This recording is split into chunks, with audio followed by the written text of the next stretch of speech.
안녕하세요. 이시우TV의 이시우입니다. 해당 분석은 초안 분석이며 최종 분석과 픽은 하단 댓글에 있는 링크로 문의 주시면 방입장 도와드리도록 하겠습니다. 방입장은 무료로 진행되며 절대 금전적인 요구를 일체하지 않습니다. 이번 분석은 승부식 122회차 해외 축구 4경기 분석 진행해 보겠습니다. 볼리비아는 최근 4-3-3 포메이션을 중심으로 역습을 활용하는 전술을 펼치며 테르세로스와 페르난데스가 그 중심에 서서 빠른 전환 플레이로 상대의 빈틈을 공략하려는 모습을 보이고 있습니다. 최근 칠레를 상대로 2대1 승리를 거두며 탄탄한 저항력을 보여준 바 있지만 중원의 핵심인 바카의 부재로 인해 이번 경기에서는 중원에서의 패스 전개와 경기 운영에서 어려움을 겪을 가능성이 큽니다. 그럼에도 불구하고 수비 라인에서는 하킨과 수아레즈가 안정적인 호흡을 보여주며 상대의 공격을 효과적으로 막아내고 있습니다. 다만 공격적으로는 여전히 부족한 모습이 두드러지며 득점 기회를 창출하는 데 한계가 있을 것으로 예상됩니다. 볼리비아는 수비적으로는 조직적인 모습을 유지할 수 있지만 중원의 공백이 역습의 효율성에 큰 영향을 미칠 수 있습니다. 콜롬비아는 마찬가지로 4-3-3 포메이션을 기반으로 경기를 풀어나가며 하메스 로드리게스와 루이스 디아즈가 공격의 핵심적인 역할을 맡아 지공을 통해 상대를 압박하는 경기를 펼칩니다. 최근 아르헨티나와의 경기에서 2대1 승리를 거두며 강한 전력을 다시 한번 입증했으며 특히 디아즈의 측면 돌파와 하메스의 창의적인 패스가 경기의 흐름을 좌우했습니다.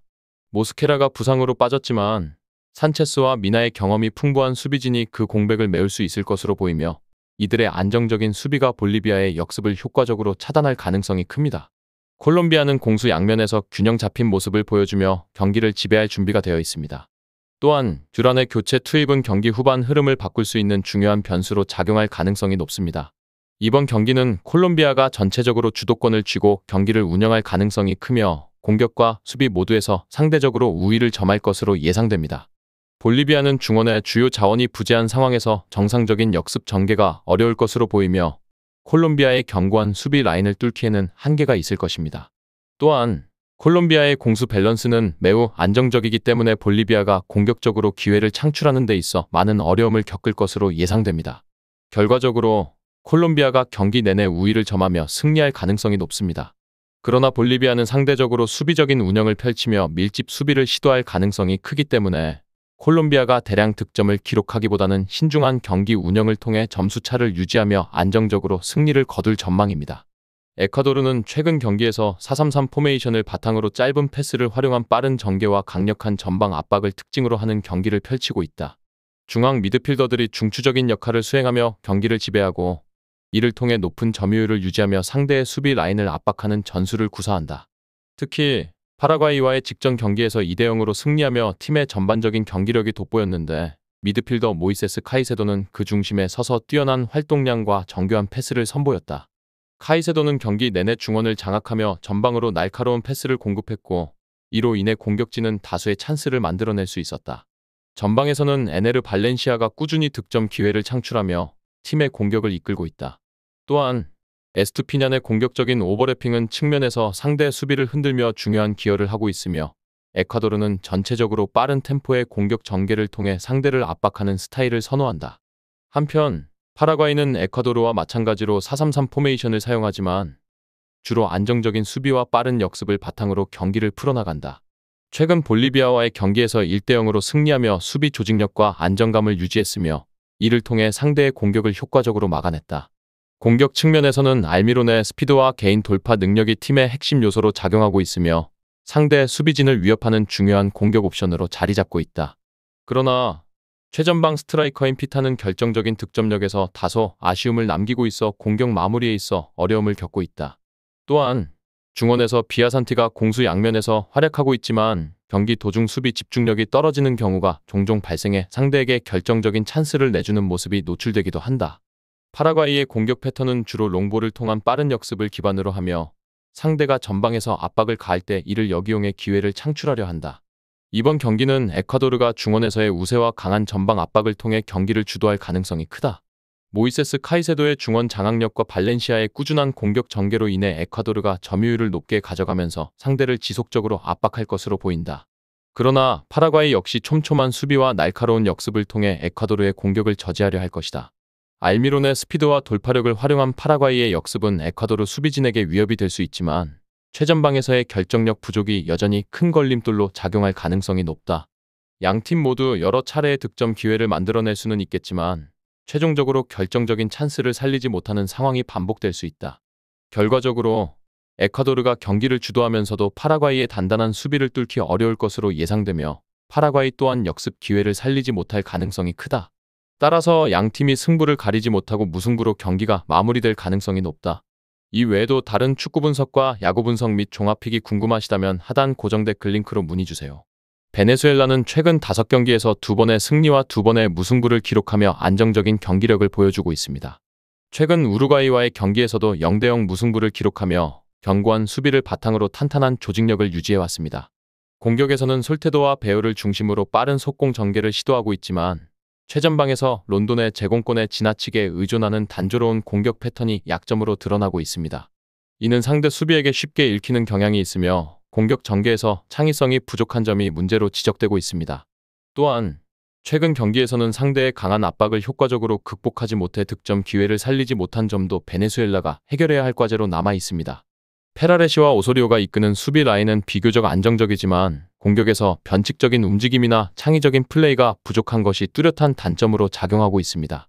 반면 아르헨티나는 최근 콜롬비아와의 경기에서 2대1로 아쉬운 패배를 기록했지만 리오넬 메시의 복귀로 인해 공격력이 한층 강화될 전망입니다. 메시는 아르헨티나 공격의 핵심 역할을 맡으며 그의 뛰어난 패스 능력과 경기 조율력은 상대 수비를 무너뜨리는 데 중요한 역할을 할 것으로 기대됩니다.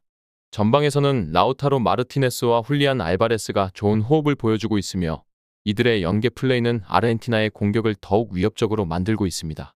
아르헨티나는 메시의 복귀와 함께 창의적인 공격 전개와 빠른 템포의 플레이로 경기를 주도할 것으로 보입니다.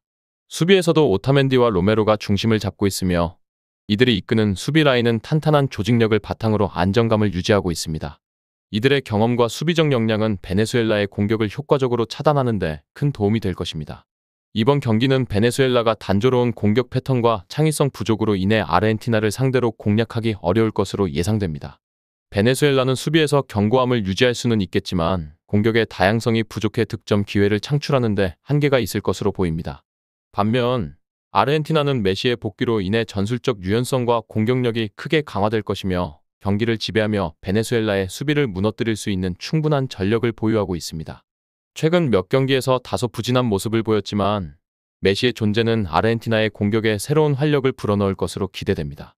결과적으로 아르헨티나는 베네수엘라보다 우세한 전력으로 경기를 이끌며 승리를 거둘 가능성이 매우 큽니다. 두 팀의 전력 차이는 명확하며 아르헨티나는 뛰어난 공격력과 안정적인 수비력을 바탕으로 경기를 주도할 것으로 보입니다. 칠레는 최근 5경기에서 승리 없이 무승부와 패배를 반복하며 부진한 모습을 이어가고 있습니다. 직전 볼리비아와의 경기에서도 1대1로 패배하며 경기를 지배했음에도 불구하고 상대의 밀집된 수비를 뚫지 못해 고전했습니다. 칠레는 마르셀로 바르가스를 중심으로 빠른 속공을 시도하는 전술을 구사하지만 팀의 핵심인 알렉시스 산체스가 부상으로 결장하며 팔라시오스가 중원에 부담을 떠안게 되었습니다. 그러나 팔라시오스는 산체스의 창의적인 플레이를 완전히 대체하지 못하고 있으며 중원에서 경기 운영에 어려움을 겪고 있습니다. 공격 전개에서의 조직력도 떨어지고 있으며 득점력 부족이 뚜렷합니다. 수비에서는 디아즈와 마리판이 중심을 잡고 있지만 잦은 소집 명단의 변화로 수비진의 안정감이 많이 약화되었습니다.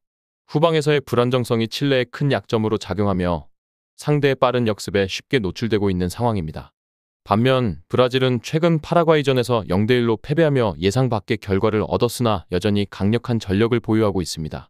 브라질은 호드리고와 하피냐를 중심으로 지공을 기반으로 한 전술을 구사하며 정교한 패스 플레이로 상대를 압박하는 능력이 탁월합니다. 특히 비니시우스 주니오르가 결장했음에도 불구하고 마르티넬리가 그의 공백을 충분히 메우며 위협적인 공격을 이어갈 것으로 기대됩니다. 수비진에서는 마르퀴뇨스와 가브리엘이 견고한 조합을 이루고 있으며 이들의 빠른 발과 안정적인 수비력은 칠레의 역습을 효과적으로 차단할 수 있을 것입니다. 중원에서는 브루노 기마랑이스가 왕성한 활동량을 바탕으로 경기를 지배할 것이며 칠레의 불안한 중원에 큰 압박을 가할 가능성이 높습니다. 브라질은 전방에서의 창의적인 플레이와 조직적인 움직임을 바탕으로 경기를 주도할 가능성이 큽니다. 다양한 공격 루트를 통해 칠레의 수비 라인을 흔들며 경기 내내 우세한 흐름을 유지할 것으로 예상됩니다. 반면 칠레는 산체스의 부재로 인해 공격력이 약화된 데다 수비의 불안정성까지 겹쳐 브라질의 공격을 막아내기 쉽지 않을 것입니다. 전방에서도 창의성 부족으로 인해 공격 전개에서 답답한 경기가 예상됩니다. 브라질은 비록 대량 득점까지는 아닐지라도 탄탄한 수비와 중원의 지배력을 바탕으로 안정적인 경기 운영을 통해 무난하게 승리를 거둘 가능성이 큽니다. 끝으로 정확한 배당 변동에 따른 실시간 추적과 최종 예측은 배팅 마감 직전까지 이루어져야 합니다. 위 부분을 참고하는 배팅이 아닌 더 근시적인 결과는 배당률 흐름의 변화 및 경기 시작 전 결장자 정보에 따라 변동될 수 있습니다. 함께 배팅으로 더 효율적인 승률을 만들고자 만들어낸 채널입니다. 모든 경기를 영상에 담아내기엔 한계가 있습니다. 이외 다른 경기들의 정보와 결과 예측 및 더 많은 도움이 필요하시다면 분석방으로 언제든지 연락주세요. 최선을 다해 보이겠습니다.